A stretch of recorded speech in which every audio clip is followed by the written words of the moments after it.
Yeah. Time is very, very precious.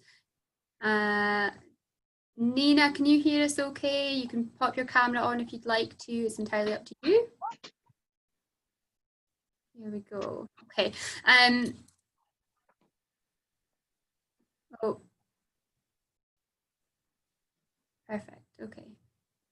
Right. Okay. So as I say, I think we will just get started. What I will just sort of let you know about is that if you have any questions, you know, there's only a small group here, so maybe we'll just ask them out and people can take their microphones off mute and things if they want to, and maybe ask questions at the end if that's easiest, or you can absolutely put them in the chat box and we'll try and monitor that as we go along. The other thing is the session is going to be recorded, just so that we've got it obviously for future use and for feedback. If you don't want to be recorded, obviously keep your video off and you won't be part of that, but we will just record the session so that we've got it a little bit later on. What I'm going to do now is I think just share my screen. And put this up for you all and do this. Okay, so I'm hoping everyone can see this okay. Please let me know if you can't. Now what I can't see when I'm doing this, oh perfect, there's a thumbs up just coming there. So I can't see the chat box, so I'm hoping that Brittany can maybe just shout if there is anything pops up in that I need to know about. And I'm just going to get started. So Brittany, could you possibly just record this session for me? I think you're maybe doing it at the moment. You can maybe let me know. It might go in the chat box.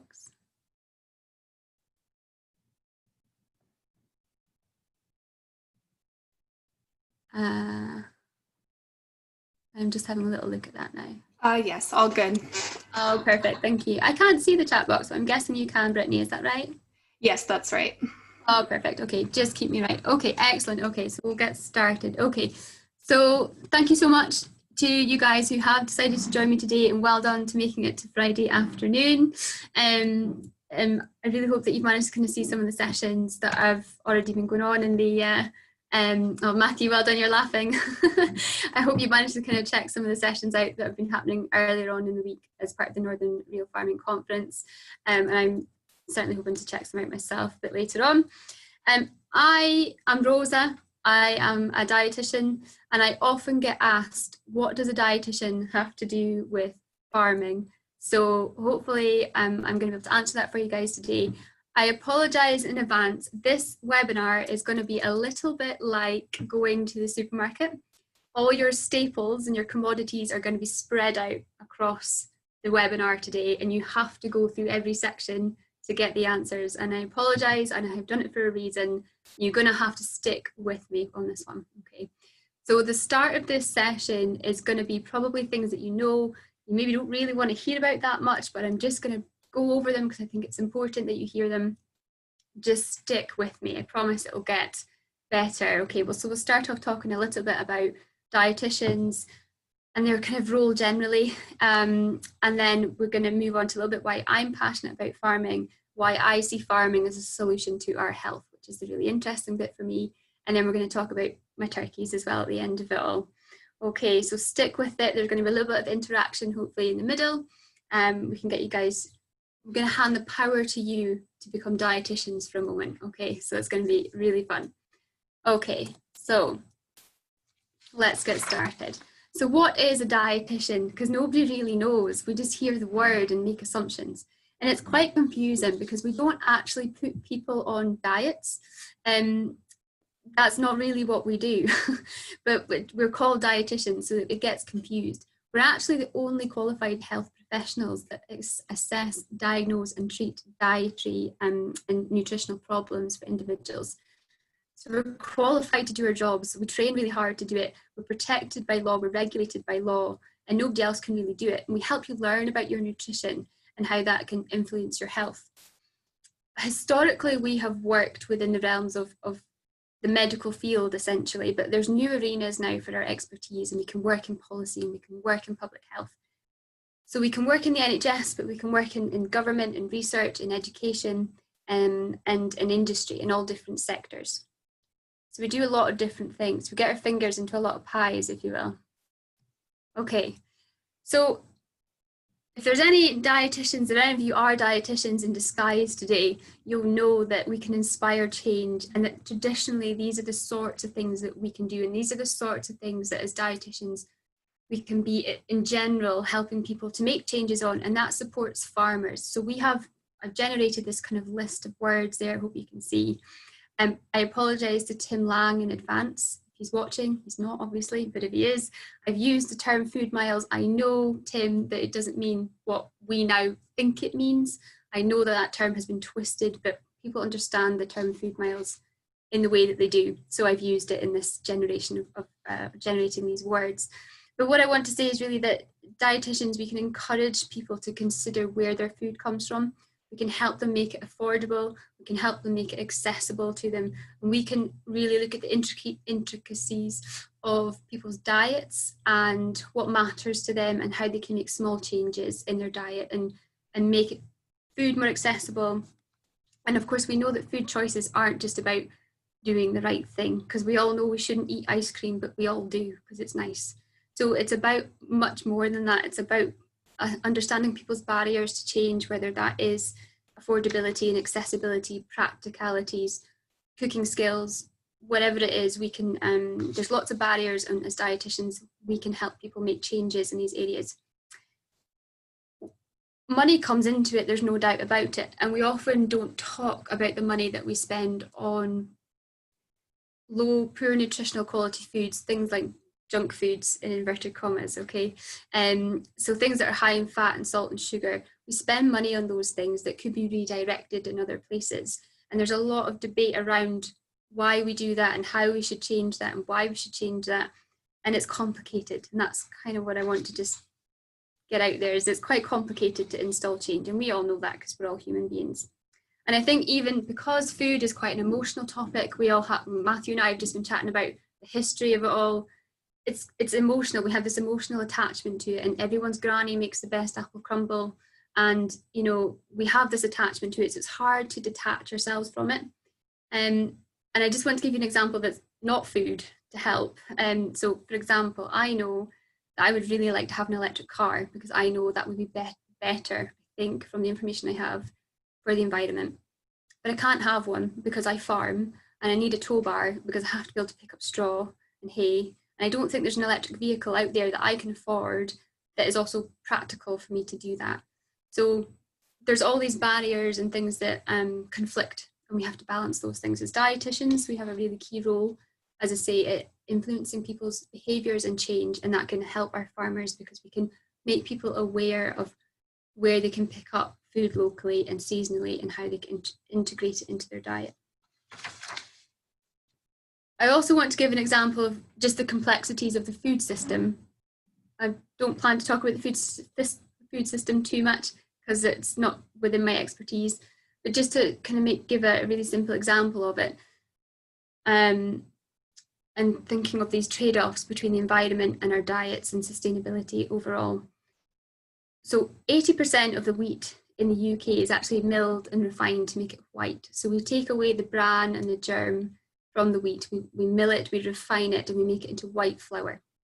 And the reason we do that is because the germ and the bran contain fats which go rancid. And I'm sorry if you guys know this already, but it goes rancid, and then we can't store it as long. So it poses an environmental waste problem issue. It's wasteful to not process that wheat into white flour because it wouldn't store as long as we need it to store. But from an environmental point of view, to mill it is great. But from a nutritional point of view, it's a terrible decision to do that, because what we then have to do is we have to add back in nutrients to make it nutritious. So in UK legislation, we have to add back in calcium, iron, niacin, and thiamine back into the flour. We have to give that nutrition back. The other thing that process does is it takes out the fibre, and we know that we don't get enough fibre. There's been studies done that show that if we actually consume cereals as whole grains, we would actually get enough fibre in our diets in the UK. But we don't. as I say, there's this trade-off between what's environmentally right and what we need to do nutritionally. So that leads us on to kind of our practical steps towards sustainable diets. And as I say, sustainable eating is kind of at this intersection between public health and environmental health. And there's many different key players within the food industry with different interests, and they kind of drive so many different things at the same time. But traditionally, dietitians out there can kind of focus on these steps for educating the public and the patients that they were kind of working with. As a dietitian, we consider much more is important for us to sort of think about people's life stage, elderly, pregnancy, all these different, ill health, for example. These affect our nutritional requirements, and that's for dietitians to really deal with and break down. But on the whole, these kind of pillars that you see on the screen there, the things that we can kind of talk around, focus on, encourage people to think about. I've got there food waste is something which we really need to tackle. We know that we waste way too much food in the home, and we know that it costs us about £500 a year if we're chucking food away. So again, if we think of it from what motivates us as people, it might be there's a financial thing that we can be changing there to a reason to make a change from a financial point of view, let alone an environmental point of view. So we know we need to tackle that, and again, as dietitians, we can do that. Seasonality is a really interesting one. It's really difficult to define eating seasonally because we have global seasonality where things are produced, in other countries within a season and imported here. And then we have things which are produced locally seasonally within our season. We're talking about the apples just there. But then they might be stored for 6 months. But they might lose some nutrition, but then that's better than not eating them at all. So once you start to drill down in seasonality, it's really difficult to actually define. And also, when you look at the science around eating seasonally, it's possible that growing things elsewhere and bringing them into the UK will have lower greenhouse gas emissions. But then, if you think about all the other things that contribute into environmental sustainability, such as water footprint, and land use, there's studies that show that actually if we produce them here, well, we're not going to stress other countries in terms of our water use. But then we're not maybe eating seasonally. So it's really, really tricky to balance all these things. So for example, there's a study that showed that when we grow raspberries in the UK, instead of importing them from the raspberries and growing raspberries in Spain, we can see that that places a significant amount of water stress on that country compared to if we grow them here in the UK. And naturally, actually, with climate change, that will extend the growing season here anyway. So it's possible that farmers can take advantage of that change in what's happening within our climate. So as I say, the food system is complex. There's agricultural production, there's storage, processing, distribution, consumption. It's not a linear process. There's wastage at every single point. There's conflicting drivers. There's economics and demand and legislation, climate change, a whole host of things to try and balance. And as dietitians, we have to be able to kind of pull all these things together and help people find solutions. Okay. Bear with me, I promise. I promise this will evolve and it'll get really interesting towards the middle. You'll have seen this is a horrible slide, but I just wanted to kind of put it in because, so this picture basically came up, I'm probably breaching some sort of copyright thing, putting this picture in. This just came up on my BBC News app. Thank you, BBC News, for letting me steal this picture. These two pictures basically came up side by side on the app, if you see what I mean, when I'm scrolling through.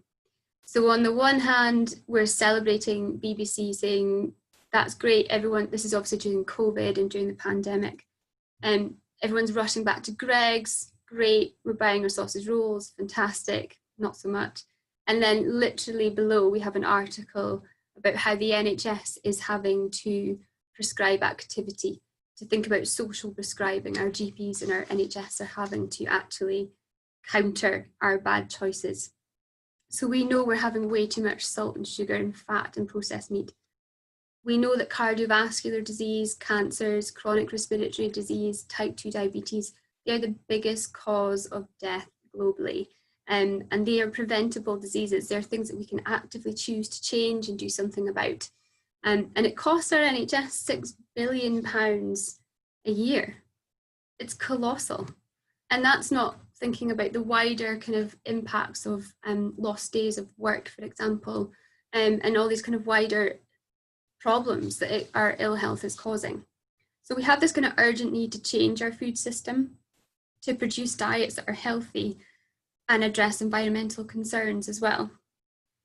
In the UK, 64% of the population are actually overweight, they're obese.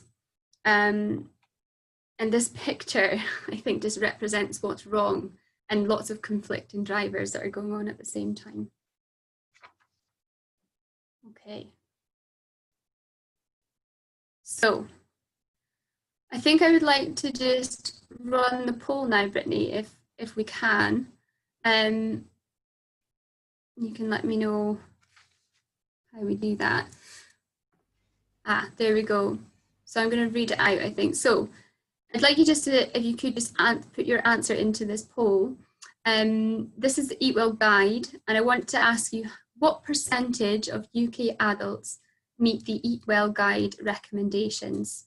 So you can put about 5%, about 35%, or about 65%. Okay. Do I get to vote, actually? Is that an option? No. It was worth a try though, right? So the Eat Well Guide, I'm sure you'll have seen it. Perfect, okay. Can everyone see the results of that? Maybe Matthew, do you want to do a yes or a no? You can see the results. So the results of that are, yeah, attendees are now viewing the poll. Information is right in front of me on the screen. Good. Oh, perfect. Thank you, Anya. You're saying, yeah, you can see it. So you guys think that 35% of UK adults meet the Eat Well Guide recommendations. Okay. I'm going to put stop sharing. I hate to tell you all, you're wrong. Okay, it's about 5%. Okay, so 5% of the UK adult population actually meet this government recommendation. Okay, how do I close that now? Fine, good, cool. Okay, so we're all doing terribly. Well done us. And this tool, this is a policy tool that came out in government to try and put a greater emphasis on improving our health, but also the environment. So we know that if we follow this guideline, yes, we'll be healthier, but also we will reduce our carbon footprint and our environmental footprint by 30%. So we have all this targeted information at various industries within agriculture, but actually we don't even need to think about that so much. We just need to follow this guideline, which is right here, and we would make our environmental footprint better. But we don't do it. And as I said, there's so many barriers to why we don't make these changes and make the right choice. But it's here, it's quite simple for us to do, but we just don't. And there's been a real rise in kind of what we call the ethical consumer lately. And they were concerned about provenance and were concerned about the environmental impacts of their choices. But price and taste remain really strong influencers at the end of the day as to why we make certain choices. So none of us are doing terribly well. I'd like to point out that I also don't meet this guideline, and I do it on purpose, because this guideline recommends that we have 2 portions of fish a week, and one of those is to be oily. But I personally, and I suppose this is where I'm speaking from a human point of view and not a dietetic point of view, I know that our fish stocks cannot, from the information I have, can't sustain that. We can't actually make that choice. And that's where I take issue with these sorts of guidelines, is it's not sustainable. We can recommend it because we think we should from a health point of view, but it's not sustainable. 87% of our fish stocks are actually exploited.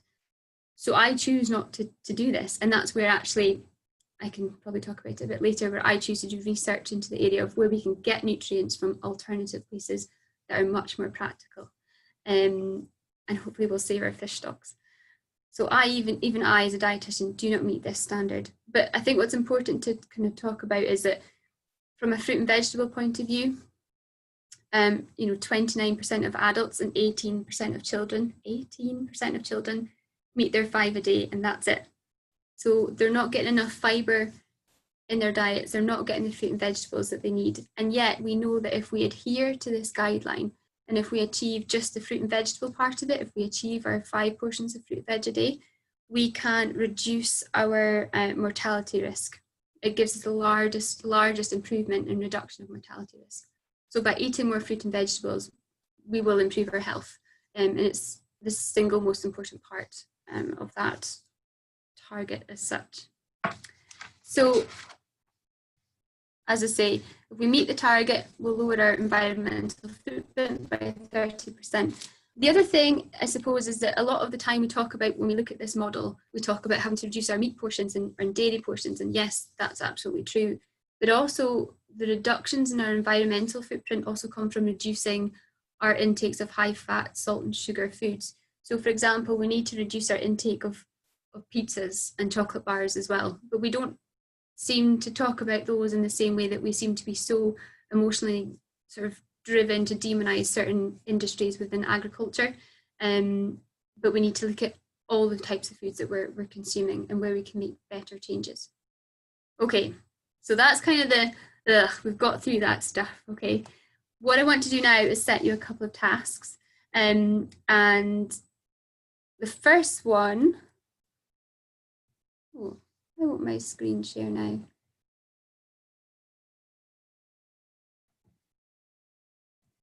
Here we go. Hopefully. Yes.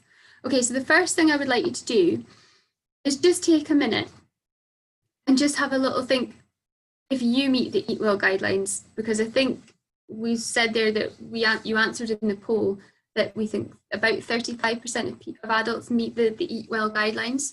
But you as an individual, and I've already told you that I don't meet them, and I've told you why, but could you just have a little think about whether you meet the guidelines? And then perhaps I could have a willing victim who could tell me, maybe just share a little bit about whether they do or don't and why. That would be great. So you guys have a little think. I'm just gonna have a look in the chat.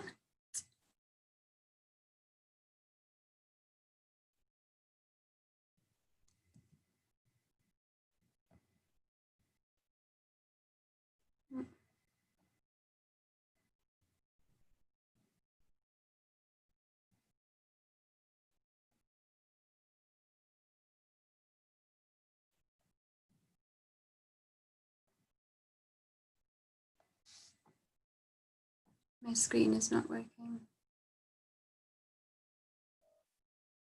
Okay, has everybody had enough time, do they think, to think about that?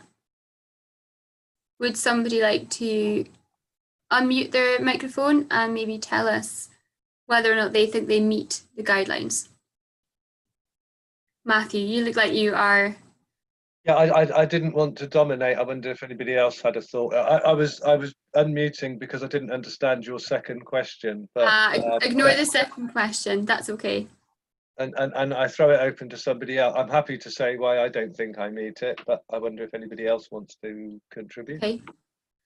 I can't see anything else in the chat, so I'm going to go with, I think we're happy for you, Matthew, to lead us on that one.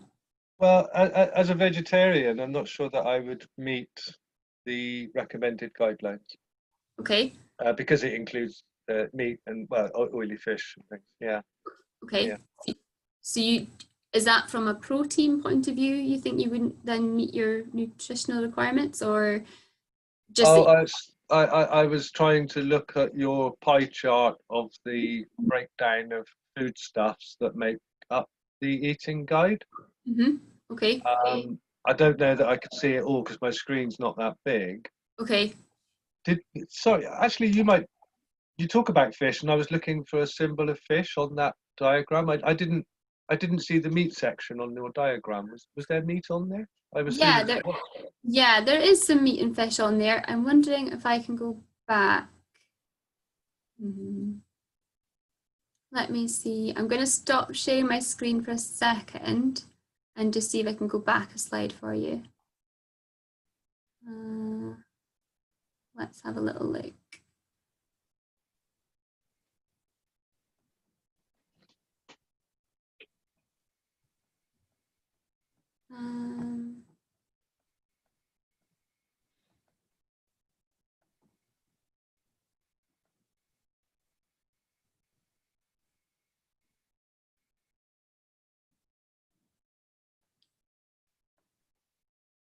let's just see. Okay. And if you could make that bigger. Let's just skip forward again. Try that. There we go. Yes. Yeah. See something that might look like a mackerel or a sardine at the very bottom. Yeah. Yeah. So there's a little bit on there. Okay. Can I just ask, is the recommendation, is it in terms of meat, is it just fish, or is it recommended other meats as well? Or is it just fish that's on? Yes, there? that section is all about sort of your proteins essentially. So it's about beans, pulses, lentils, fish, eggs, meat, and a whole host of where you might get a protein source from. So it talks about them all. Yeah. Does that answer your question? Yeah, I think so. Yeah. Okay. Yeah. Okay, so we've done that task. Okay, the next thing I'd like to do is consider those guidelines. The next thing we're going to do is we're going to pop you into some groups. You're going to work in 2s or maybe 3s depending on numbers. And I would like you to do the next task. So this is where you're going to take a diet history from your partner. So this is you guys becoming the dietitians now, okay? So this is an example of something we would do. It's very simple. And I'm going to give you an example of it so you know what you're doing. So what I want you to do is just take a diet history from your partner when Brittany in a second puts you into groups. So for example, I'm going to tell you what I had to eat yesterday. This is basically what I want you to obtain. So yesterday, the first thing I had to eat was my porridge. I made it with milk and water. Okay, I'm from Scotland. Of course I had porridge. I have it every day. I love it.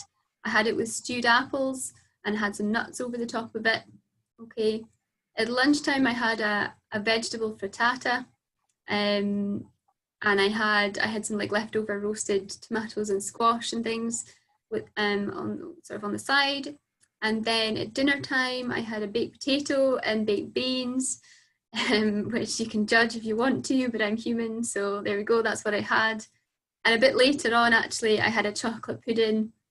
Because I was determined I wanted to watch Bake Off, but I didn't get around to watching Bake Off. But I made the chocolate pudding in case.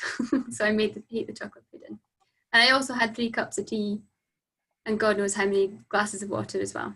So that's what I had to eat yesterday. So with your partner, I would like you just to get that information from each other. Don't judge it. Don't worry about it. It's okay. It's fine. Whatever you had is absolutely fine. And then you're going to come back to me and we're going to just get you to do the next little exercise after that. Okay, my screen is flashing at me, so that's great. So Brittany, I think, is going to put everyone into some breakout rooms now and get you all partnered up. Brittany, do you want to let me know? Yes, I've just gone ahead. Perfect, thank you. So is everyone managing to work with someone? I can't see what anyone else is doing, unfortunately. But I hope that you can. Yes, I'll go ahead and I'll pause the recording for a moment while everyone regroups.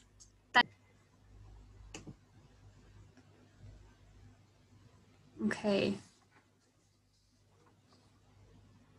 So they got 20 seconds or something to do their final bits and then come back. Yes. I think the breakout rooms will automatically close within a minute, so. Perfect. Here is everybody. Hello. Got a few cameras on, see a few faces. Fantastic. We've lost Matthew, maybe, I think. Maybe he's there somewhere, I don't know. Excellent, okay, well done guys. Thumbs up, did everyone get on okay or not so much? Good, yeah, excellent. Motor skills are working, wonderful.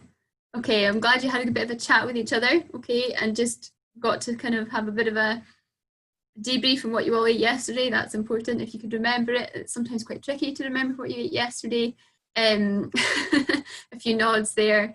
So you've obtained that information, great. Now you need to use that information. So the next part of the task, we're going to put you back into your breakout rooms again. My screen has decided not to send the next question up, but I'm not sure why. Not sure. Okay, we'll keep going. There we go. So the next part of the task, you're going to go back into your groups, whether you're working in 2s or 3s. You've already identified with your partner what they ate yesterday. Now I want you to identify with them whether you ate 5 portions of fruit and vegetables, 3 portions, none, no portions, that's fine. Just pick that out, okay, because it's key that you can identify that in their diet. And then what's key is I want you to work out is where you could add another portion of fruit or vegetable. And you have to do that in line with what your patient, what your client wants to do. You can't just tell them you must eat those things because they're good for you. If they don't like it, that's no use, okay? So I want you just to work through together. Is everyone okay with what we're trying to do? Yeah, perfect. Okay, so we'll give you just 2 minutes, I think, to do that with each other. Everyone take a turn and pick out where you think you could, whether you're eating your 5 portions of fruit and veg and where you could add in another portion. And I'll let Brittany put you back into those rooms for a couple of minutes, please. Excellent. So hopefully we're going to have a little bit of chat if anyone is willing to declare what they ate yesterday.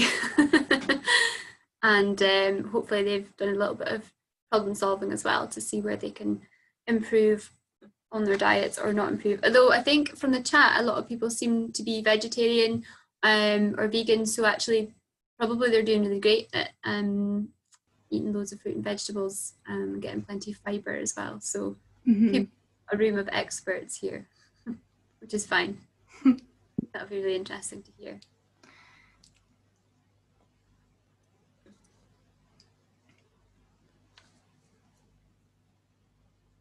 So we'll hang on for everyone coming back. You do feel like a magician when you say coming back into the... And yeah. Everyone says that. You've probably heard that joke like 100 times this week, but you're like, yeah, definitely. No. No? That's kind of you. Excellent. Okay. Can I ask perhaps the people who were happy to share, the spokesperson, the brave person, the pioneer within your group, to unmute yourselves or raise a hand and you can then unmute yourself and just maybe share a little bit about what you found out, whether it was difficult, whether everyone's eaten 10 portions of fruit and veg a day. It'd be really interesting just to find out what you talked about, please. Who would like to volunteer themselves? Don't make me pick. I'll go. Emily, excellent. Thank you, Emily. Okay, nice to meet you. Thank you. Yeah, we were a wee bit mixed, but generally we'd a reasonable amount, but we're just saying it's quite hard to sometimes actually hit the 5 a day. Okay. And even day in and day out. So and just working out where you can fit that extra portion or 2 in. So but I think we maybe all needed to do a little bit more for breakfast. And I suppose the other thing actually that we touched on was just how do we know if what actually constitutes a portion? Okay, so yeah. I'd had a scone for breakfast. Now it was a homemade scone which had some apple grated into it, but it wasn't a whole apple, so I'm not sure it constituted anywhere near a portion, but it certainly Probably had a bit more fibre. Yeah, absolutely. It had a little bit in there. Fantastic. So 80 grams is a portion of fruit and veg. So 1 apple, whole apple. Yeah. So yeah, probably, but it would have contributed. There's no doubt about that. Definitely. Yeah. Excellent. So that was interesting. So you found it a little bit tricky to think where you could put in those extra fruit and veg, basically, where you'd find those places. Okay, I think we all could if we were pushed, but, but there's an element of living life as well. Yeah. And feeling bound by, I must have my 5th portion. Yeah, totally. Yeah, things have to be realistic, absolutely. Were there any other examples within there that you can remember that you wanted to share? Not me, I don't know whether anyone else. Yeah, another. Oh, well. Put them on the spot. Yeah, I can share. Great. So my exercise partner was Matthew, and he did really well. So he had like 7 different portions of fruit and veg. So Superstar. Top of the class. Well done. Excellent. And what about yourself, Anya? Did you find you were meeting the requirements, or did you have a little bit of work to do, or? well, we actually raised a question there, because you see, like on Wednesdays I work on a farm, and then I bring home, I'm working on a tomato trial, and then I bring home a lot of tomatoes. Yeah. Yeah. So yesterday, all my portions of fruit and like my veg were mostly tomatoes. So Okay. I So had a lot of portions, but not variety. yes. But this was not a normal day, probably. So Yeah, no, that's absolutely fine. That's a really good point to bring in, actually, is that, so I suppose technically you having more than one portion of the same type of thing wouldn't count as having 5 a day. right. Really, from a health point of view, you've still given yourself a lot of fibre from having all those portions of fruit and vegetables and vitamins and minerals. So though you haven't, like exactly as you identified, you haven't had the variety of nutrients that you'd hope to have, but you've still had fruit and vegetables perhaps in place of other nutrients, and so that's great. That's absolutely fine. So it's been really interesting. Thank you for sharing that. Thank you. I've got one more task I would like you just to work on, and it might be that I think we'll just do this, maybe we'll give everybody a minute just to have a little think in your groups. Let me see if I can get this question. So the last task, okay, is thinking about the wider implications. So what we've identified in this is that perhaps we're not all managing to eat our 5 a day of fruit and vegetables, and that can be for a variety of reasons. But what if we did? What if overnight tomorrow we all went and ate our 5 a day portions of fruit and vegetables? And what impact would that have really on the UK horticulture industry, and what effects would that have, and could we cope with it, I suppose? So it'd be really interesting to just hear, again, some of you may be farmers. Anna, you said you work on a tomato farm, so you might have some insights into how that would impact on your business there and the farm. So if you could, Brittany's going to put you into breakout rooms for a minute, I think. There would be plenty. And we will come back and just see what everyone comes up with. Excellent. What everyone's got to say. As I say, whether or not they've managed to solve the industry or any other issues that they might have discussed for the last minute. Be interesting to see what everyone comes back with. Here we go. Excellent, we can see some faces. Okay, right, welcome back everybody. We hope that you've solved many issues in the last minute, and it'd be great if some of you perhaps will have Nina this time. Maybe if you could be a spokesperson for your group, and you could just perhaps share some of the thoughts you guys had about the impacts or what solutions you might have come up with within the horticulture industry in the UK. Sure. Yeah, Helen, she said that it would be about, there was something that 70% would change in the UK. She had the number, I can't remember it, but Okay. But then as well, I'm based in Denmark, and in Denmark we produce a lot of pigs and we export it. So if we should have the space, instead of producing feed for the pigs, but produce vegetables, then the production would be quite different, and a lot of people would not get their bacon. For example, in the UK, you eat a lot of elephants. So so it would change a lot, and you couldn't just do it inside Denmark. You would affect other countries as well. Absolutely, that was the thought I had. Yeah, no, that's fantastic, brilliant. Does anyone else? Thank you for sharing that. Does anyone else want to just share anything quickly that they might have? Yes, Helen is raising a hand. I was just saying that if the UK were to supply everybody with 5 items of fruit and veg a day, we'd have to expand our horticulture sector by 85%. That's really interesting. Excellent. I've just read a paper on it actually, which is why.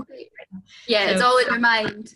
So essentially what it would do is, at the moment, just as you say, we currently import a lot of our fruit and veg, the majority of it, I believe. And if we increase our shift in plant-based diets, that needs to be mirrored with a shift in the industry. And I think that's probably what you were saying, Helena, is that it would involve this radical shift. And actually, overnight, we definitely can't do that. So it's quite interesting to see how the industry can respond to that, will respond to that, and what technologies can be employed to making that feasible. Should we make it feasible? Do we need to do it? And we talked earlier about importing things and greenhouse gases and water use.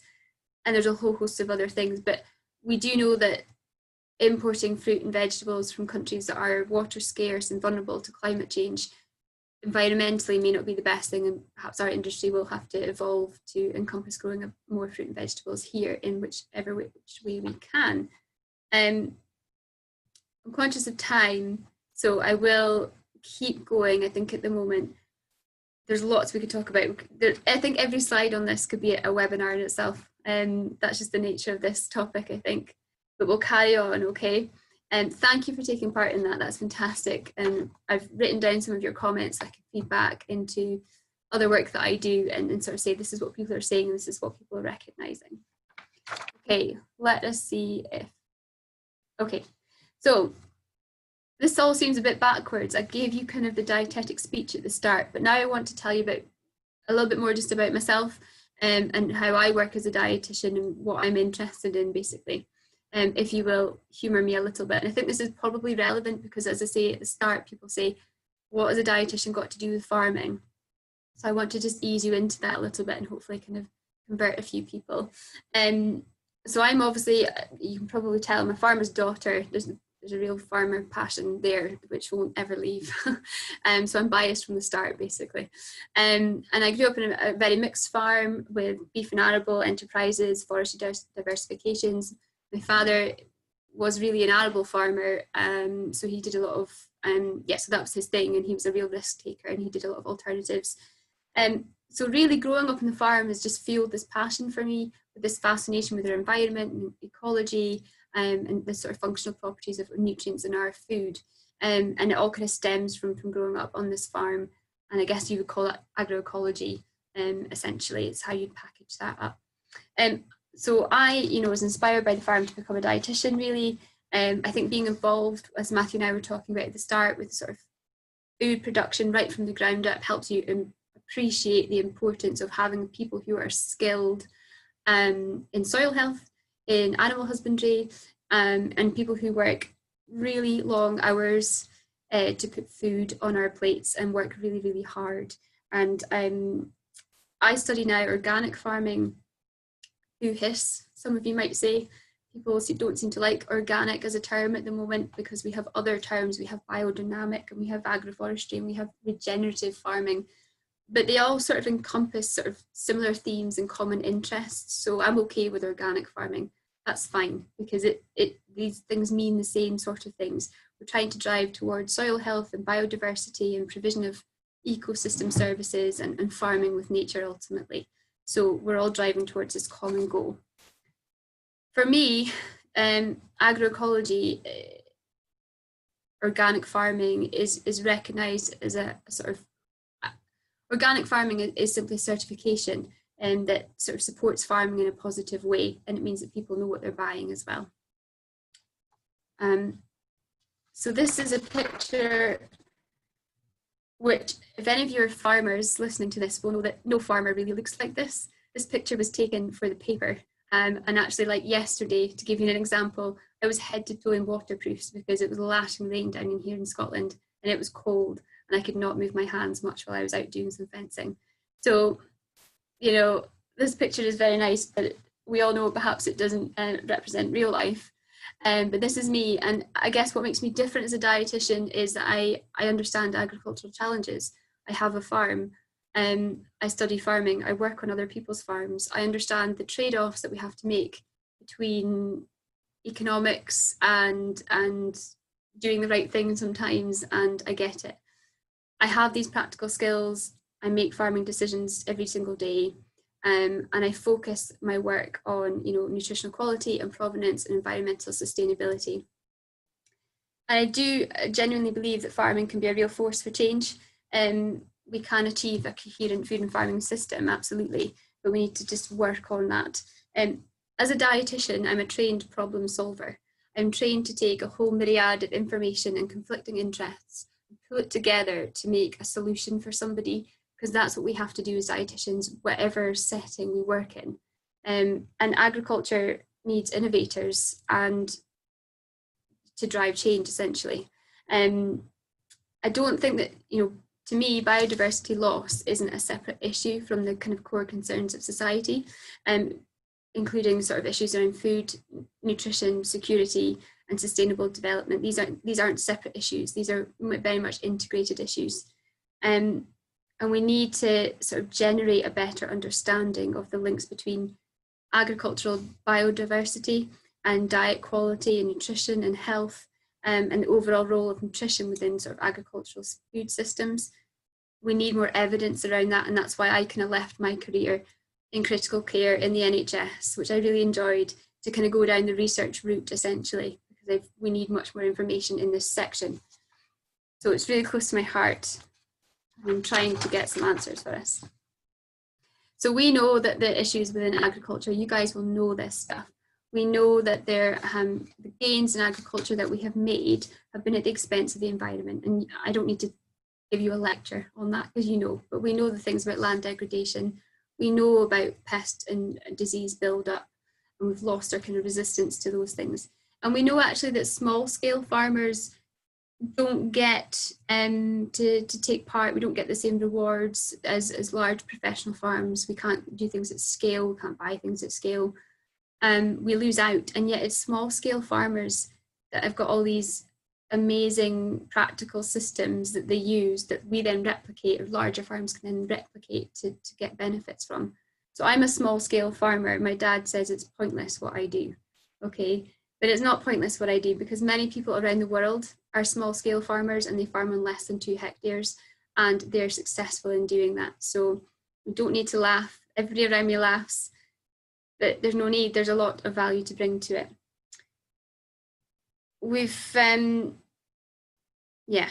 There's a lot of issues in farming. I won't kind of go on and on. We know them. I think we know them enough. We're informed in this room, I can tell. We know what we're doing. So dietitians in farming then, it's fundamental. Biodiversity in farming is fundamental. It's the foundation for human health. We know that human health depends on the ecosystem services that are made possible by biodiversity. It underpins ecosystems, and we as farmers have a responsibility to kind of conserve biodiversity, enhance biodiversity in whichever method you choose, whether that's regenerative, whether that's organic, whether that's biodynamic, whatever term you want to use. Agroforestry is a great thing. We have a real responsibility on our shoulders to conserve the biodiversity, to enable us to continue to have good human health, soil health, animal health, and for all these sort of services to kind of continue. So that's why I can see this link, huge link, strong link between dietitians and farming, and I work within that kind of area.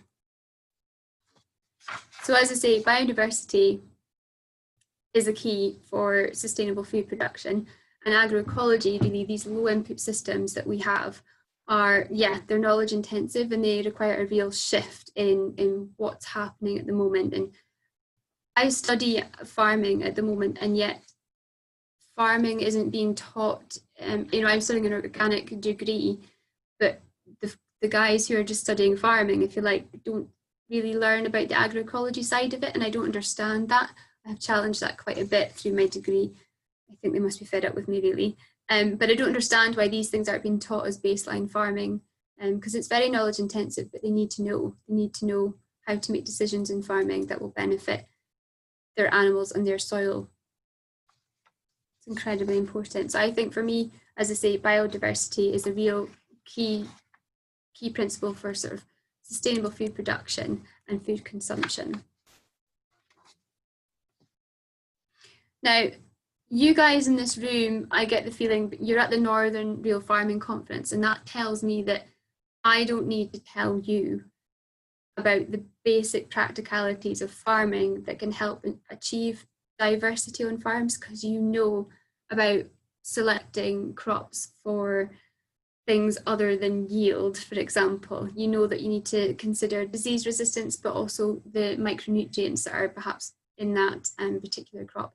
You know about native breeds and choosing animals which are more resistant to disease, that are going to use less medications to keep them well, that can utilise alternative grasslands. You probably know all about all these alternative things that we can do in farming. You know about minimum tillage. I could talk about minimum tillage all day. You know about robotic weeders and solar powered and energies, and nitrogen fixing properties of legumes, and how that's, you know, really beneficial for our soil and for our health. So I'm not going to go on and on about it, but I want you to know that I know, and that's important, because as a dietitian, my reach as a professional is quite wide, and that I can champion farming essentially, because I think it's really wrong that farming gets used as a scapegoat for our bad choices. And I think people really need to know that farming actually is great. And I think the pandemic has helped to shift people's mindsets over that quite recently. But prior to the pandemic, I think agriculture was really being targeted in the wrong ways. So I spend a lot of time defending it, and because I understand these principles, these practical things that farmers can do to enhance biodiversity and therefore our health, I spend a lot of time talking about it essentially and educating other people about it. Okay. This is a definition. This is a horrible slide to look at, so I apologise. But this is a definition, or just some principles really, given by the Food and Agriculture Organization, who are a branch of the United Nations. And I was talking before about small-scale farmers, and the FAO have kind of noticed, or have identified that we have these globally important agricultural heritage systems across the world. And they are things like, when we talk about mob grazing now, love it or hate it, doesn't matter what your view is on mob grazing, it's come from this heritage system in Kenya, and we've adapted it to use here. And we see sometimes that these ideas are not new.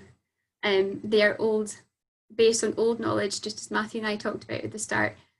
They're based on cultural traditions, things that just work in agriculture that we can use, that are relevant today. So my dad would tell me that organic farming is old knowledge, it's out of date, it's historical, but actually the principles are really important, and we can use them, and they make them really relevant in today's society. And I just thought it was really interesting when we talk about mob grazing, to think about actually where that really comes from. Okay, so I talked a little bit earlier about greenhouse gas emissions, and there's a really interesting paper. I've put the authors up there, and I can send it to anyone who's interested. I think it's really important, and this statement comes from that paper basically. So diets that comprise a combination of foods and not individual commodities, and so looking only at greenhouse gas emissions of single food commodities does not give an accurate assessment of the net environmental impact and nutritional quality of sustainable diets. So I do get het up when we just talk about one element of environmental impacts essentially, and use that as a reason to not eat a certain food, for example. And we need to look at the whole package, and we talked about that at the start. We're looking at land use, for example, and looking at water usage as well.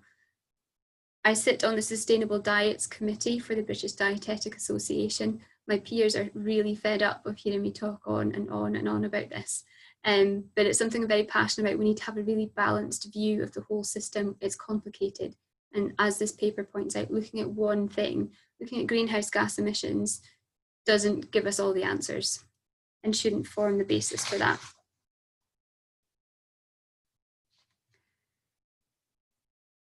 Okay, this little slide here shows us just about protein, and I just wanted to kind of talk through it a little bit.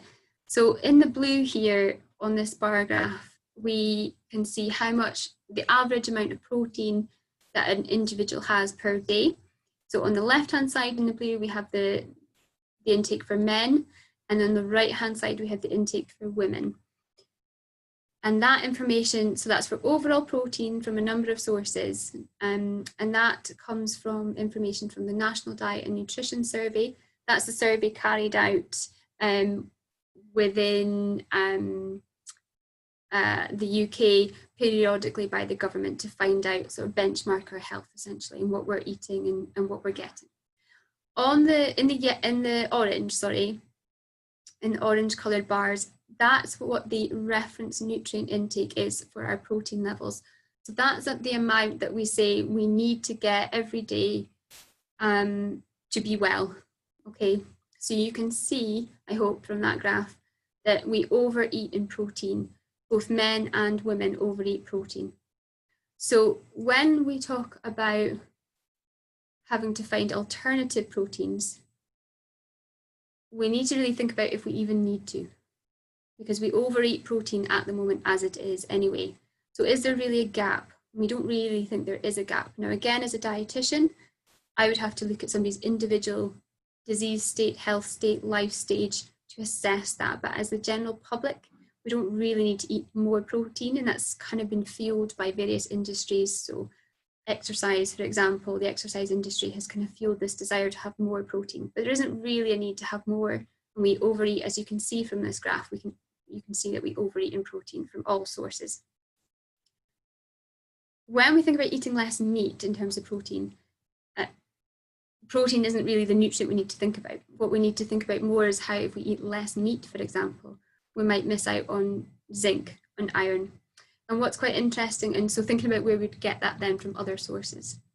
And when we think about climate change and sustainability within that, there's been studies done on staple crops, so wheat, for example, and they've been grown in a climate which is higher in temperature and in carbon dioxide to mimic the emissions that they think that we will have in 2050. And they show that these effects of having higher levels of temperature and higher carbon dioxide in the atmosphere can decrease the content of nutrients within the crop, okay? I hope everyone's following that one. So they've shown that actually at these higher temperatures and environmental pressures, there's 9% less zinc, for example. Sorry, I need you to say that bit again. Sorry. Yeah, okay. About the study. Yeah, this thing about the climate change reducing nutrients. Go on, what was that you said? Yeah, so there's studies that are being done which mimic the environmental effects of growing crops in 2050. So they're at higher temperatures, higher levels of CO2 in the atmosphere, for example. And what they've shown in wheat is that it can reduce the content of zinc in the wheat crop, the edible part of the crop, by 9%. But interestingly, what that study also showed was it reduces the number of what we call phytates. So that's compounds that will also inhibit how we absorb those nutrients. So it could be that there's a balance there. So it reduces the amount of zinc, but it might also reduce the amount of this compound, which will stop us absorbing zinc. So they're trialing growing crops in these different pressures, atmospheric pressures, to find out how that affects the nutrient composition of those crops, as sort of to test the waters almost, in the hope that we don't need to think about rising temperatures, but of course we probably do. So it's really interesting to think about these nutrients and where they're coming from in other places. And of course what that really does is it puts us back to why we need to have diversity in our diet, to include a range of different foods and different food sources, so that we can have a range of different nutrients to keep us well and to keep us nourished, and so that we're not missing out on anything. The other thing, just talking briefly on protein, is quite often we talk about land use and growing protein and to feed animals, and how that uses a lot of land. But what we don't tend to talk about, and it could be for a variety of reasons, is that a lot of land use is used to grow crops that don't give us any nutritional value. So for example, we grow a lot of, there's a lot of land dedicated to growing things like coffee and tea and alcohol and chocolate. And actually, we don't need those things. But why should we cut them out at the same time? Because actually, it's too simplistic to think of it that way. You know, there's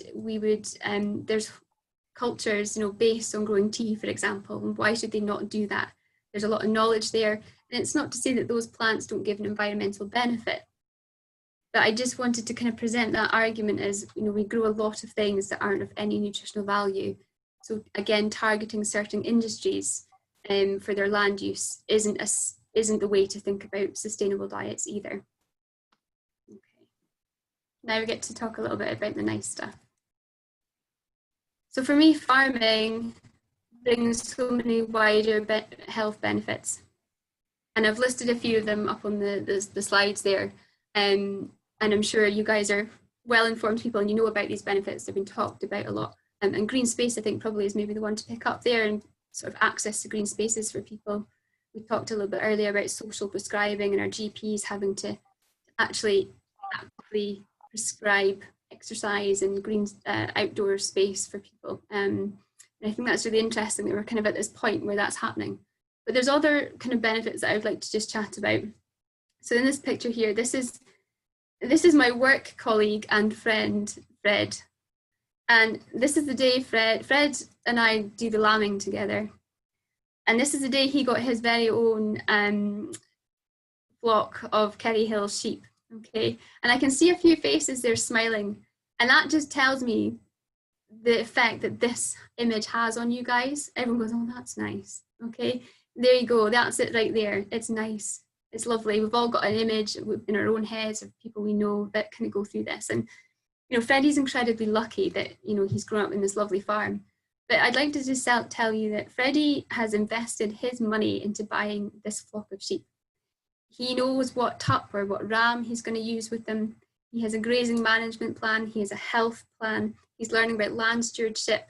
He gets up every day before school and he goes and checks his sheep. When he checks them when he comes home, he's going to be lambing those sheep, although hopefully he won't because they'll lamb themselves because they'll be great at that, but he'll be there, he'll be involved.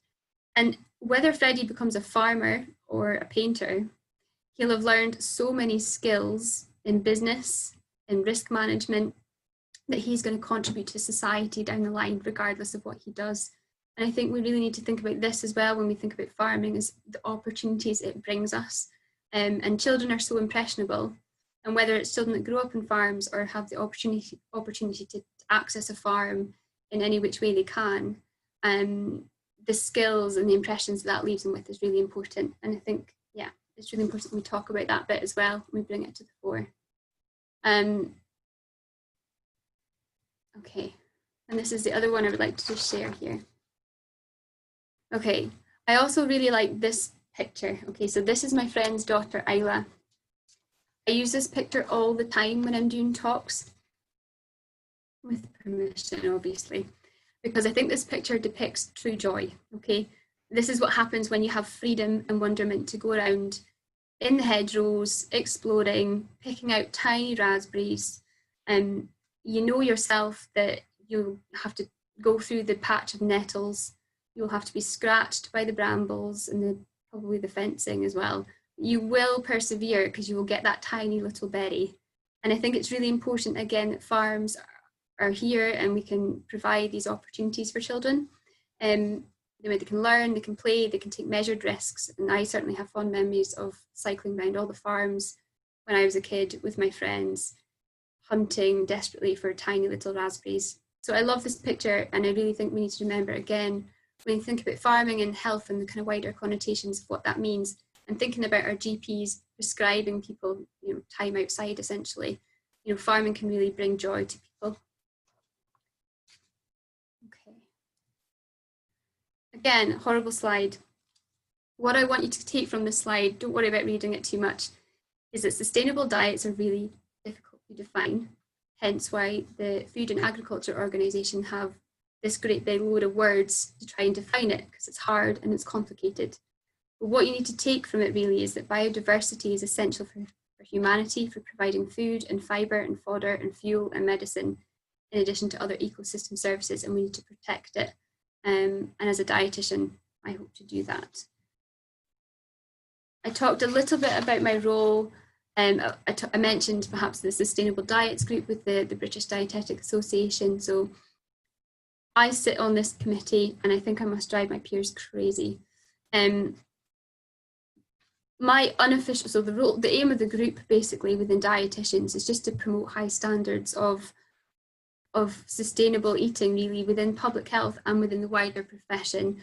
And we get involved with things like making policies and public health agendas, for example. So we have a kind of quite a wide reach, which is really nice, and we can produce tools and resources and webinars and all kinds of things. My unofficial role on this group is just constantly defending agriculture and the positives that it brings and why we need it. And everyone, if you're in this room or not, I hope you can appreciate that, because you know, I do a lot of work trying to make sure that everybody knows about the good work that farming brings essentially to our communities, and also why that impacts on our diets. Okay, I'm conscious of the time, so this is the final little bit. Okay, I'm aware some of you are vegetarians and possibly vegan in the group.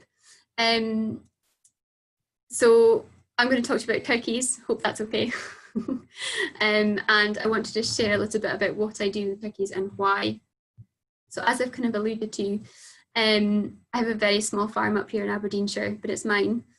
I have a small herd of goats. They're actually a dairy goat, which I'm going to be crossing with a meat buckling. I don't really know anyone else that's doing that around here. And the reason I'm doing it is just to see, just like they do with cows, essentially, is to try and get a multi-purpose animal at the end of it. I don't know how it's going to work. I don't know what kind of goats and kids it's going to throw. It's a bit of an experiment, but that's what kind of goes on here. I also have hens and ducks for home use for eggs and things. And earlier on in January, I planted about 1,200 trees and hedging plants because I wanted to bring some shelter predominantly to my area because it's very exposed. I wanted to bring a perennial onto the ground because we know that the interactions with the fungi in the soil there are beneficial for fertility for the soil, which I seem to be lacking around here. Obviously, it captures carbon, it brings on biodiversity and wildlife. I hope to use it as a fodder for my goats as well. The goats everything's completely pasture fed, grass fed, no concentrates are used at all. And I was just looking to sort of enhance the fertility of my soil essentially. I wanted to find a way to suppress the weeds and things that are coming up around the new plantations around the hedging that I put in. So traditional farmers would spray that off. You might go around, walking around the plantations. You might put mulches and things down. You might put a membrane down if you do it properly. But I wanted to find an alternative. So that's also partly why I came up with the turkeys. So it was a bit of a new enterprise. As I say, I would just want to do something a bit different, something I enjoyed. I wanted to improve my land, basically, improve the fertility. I wanted to sort of look at a diversification for the farm and bring in a bit of cash flow in that way. I wanted to kind of just explore the kind of feasibility of the market and its economic viability. I want to do something which, you know, I'm really lucky because I get to buy lots of nice produce that's produced, you know, within a half an hour radius of me. And Brittany and I were talking about that at the start and about its accessibility. And I want to be able to give something back, essentially. A lot of turkeys are raised in a shed to utilise a farm building. And when people buy their nice turkey at Christmas time, they maybe don't even associate where that turkey's been produced. And I just wanted to do something a bit different. And I am by no means a big meat eater. It's very, very rare, and it's a real treat when I eat meat. So I wanted to do something that I could give something back. So these are little turkey eggs here on the left-hand side. They're actually quite large. They're a little bit sparkly. It's quite nice when you see them. Okay, so I had to learn a lot about turkeys very, very quickly. They came at lambing time. It was really busy.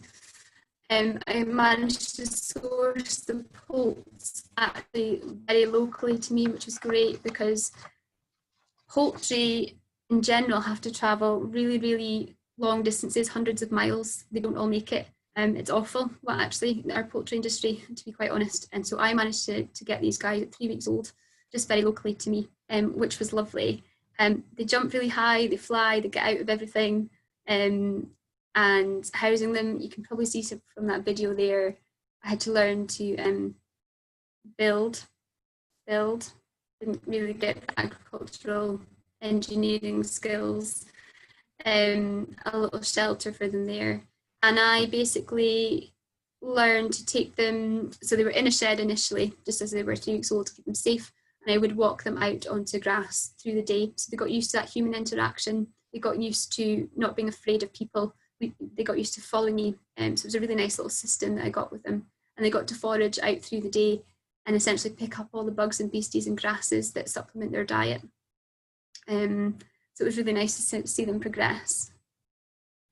I planted, so this was an example of a trade-off. I don't want to plough things, but I had to plough my field because it's the tool I have available to me. And I reseeded the park and I put in a really nice crop of cover, essentially a crop that's going to give it a nice mixture of game cover and nutrition as well. So there's lots of kale and millet and sunflowers and linseeds and oats and things in there. There's a really, really nutritious crop that's gone in for the turkeys to forage on. And obviously they're gonna sweep up some of the beasties as well and supplement their diets in that way. You can probably just see on the left-hand side that picture there where the turkeys have been sitting around the base of the new hedging plantation. So they suppress the weeds there. So that's been a fantastic way basically to keep that growth down so that those new plants can establish, and the turkeys have done a great job at that. I personally have got some really contented birds and I'm happy with that. I'm keeping all my farming measurements, if you like, and costs and all the things that you have to do as a farmer, but actually this year what I'm most happy with is the fact that I have happy contented birds, and I've never done it before, so that for me is a win. I've obtained a license to be able to process these birds on farm. That in Scotland is quite an undertaking, so if anyone's looking to do that, good luck. Because there's a lot of legislation to get to that point, and there's a lot of training to get to that point. But it means again that the birds aren't going to be stressed. So in Scotland, all birds are processed, I think, in one single place. There's a lot of stress involved with them travelling. It's awful, and I just don't want that to be happening to my birds, and I wouldn't allow that to happen. So they're going to be processed on farm to reduce the stress and make sure that I'm in control of them, basically, and in control of their welfare the whole way through. This is just a little video of them now, well, a month ago actually, and they're looking really well. As I say, they're outside the whole time. They are completely forage based and living outside and having a great time pecking away in all the grasses and things there. So I'm really pleased with how they've come on. So just to round off, because I'm conscious of time and you've all been sat a long time and everyone wants a coffee and we're all fed up because it's Friday, and we just want to get on with our weekend. So as a dietitian, really, what I want, if you guys are farming, what I want you to know is that I practice biodiverse farming and enhancing that on the farm here at home.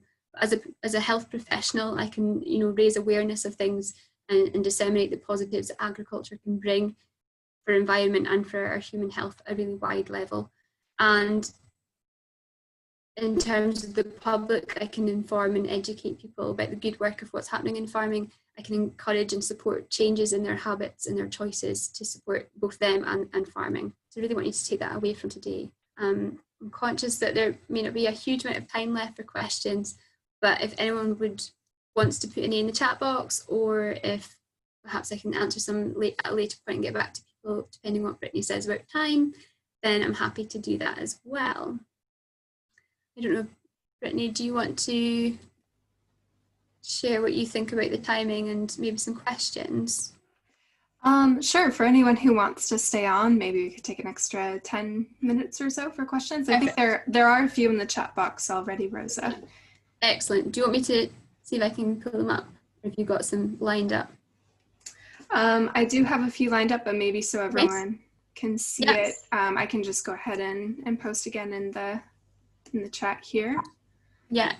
So let's see. Do you want to read one out and I can see if I can answer it for you? If you've got some picked out.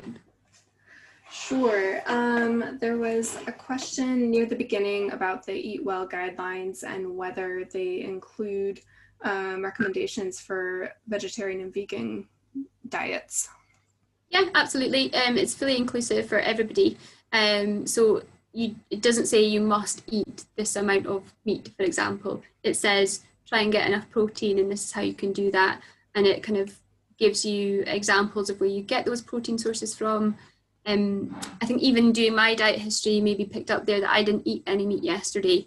Everything came from pulses and vegetables and different things, cereals as well, as sources of protein. So yeah, it's fully inclusive for everyone. Diets. Great. There was another question related to that about whether we overeat protein in terms of our whole diet. There's just a lot of buzz around keto diets having a big impact on health and helping with weight control, for instance. Yes, so the first part of that question is yes, we do overeat protein overall from all sources. So cereals are actually quite a good, yeah, you're talking about ketone diets there. So cereals are quite a good source of protein if you want it. If you're trying to avoid it with the ketone diet, then obviously you don't want it there. Yes, we overeat on protein generally. What was the question about the ketone diets exactly? Just that, and actually folks who asked this as well, if people want to chime in and unmute, that's fine as well. Yeah, well, it was more a kind of point, and I suppose it was the question, Rosa, just really, there is a lot of buzz around keto diets, and I'll put my hand up and say, well, I'm a sheep farmer as well, so it's slightly vested interest, but there is a lot of buzz about the health benefits of keto diet. So I suppose my question was also partly about our whole diet, because there's obviously some indigenous populations as well who have a very high protein diet, and I suppose at the bottom of this is really my question is actually, are these recommendations right? Do we need to consider diets more holistically? It's if, for example, we're also in a part, I'm in Scotland as well, where growing some veg is quite difficult, but growing meat isn't. Yeah. So can we break that down a little bit? And are those recommendations right, or are they very, very broad brush?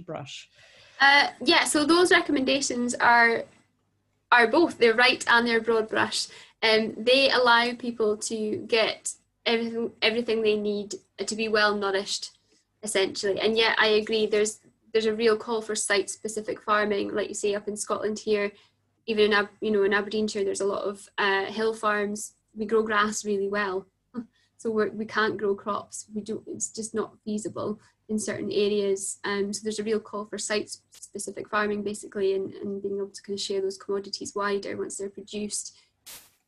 Ketone diets, to be honest, I don't deal with at all. I can't give specifics on that because it's just not something I deal with. I focus my work into research in sort of farming, basically. And prior to that, I worked in surgical and renal disease in the NHS. So ketone diets are just not a huge amount of information on because I don't deal with them day to day. To be healthy, we just need to have a balanced diet where we have a lot of variety, and hopefully farmers can provide that by producing lots of different things where it's feasible, and that we share those commodities around sort of locally within our communities and regionally. But yes, those guidelines do allow everybody to be healthy, and we don't need to be excluding anything particularly to be well. I hope that answers your question. Thank you. Okay. Anything else, Brittany, that you want to fire at me? There's another question here about whether small-scale farmers could leverage funding from health budgets to support change. From health budgets? From the government? Yeah. Yeah. Sorry, yeah, this was mine as well. So it just, you'd pointed out as well how much of the health budget is going on tackling, effectively some of our inflammatory diseases and heart disease, etc. Yeah. And should it be directed? Is there scope? Yeah, is there scope for us to have better food production, and to allow that change? So I'm in Perthshire, and I've put in a comment as well. I literally at the moment are surrounded by harvested fields of molten barley, which is all going into alcohol. Yeah. And it just really makes you think, what are we doing? Yeah. Mad, right? I know.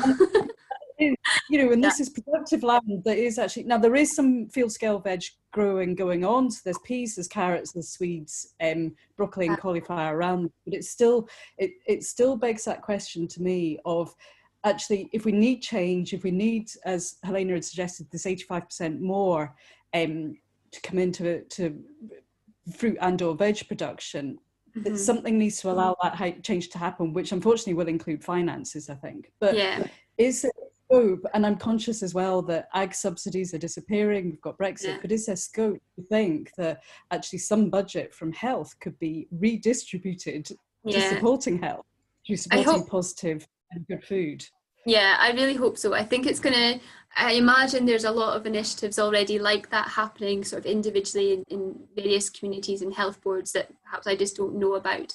And I really hope what you're saying is true, that there is scope to redirect that money. I certainly, as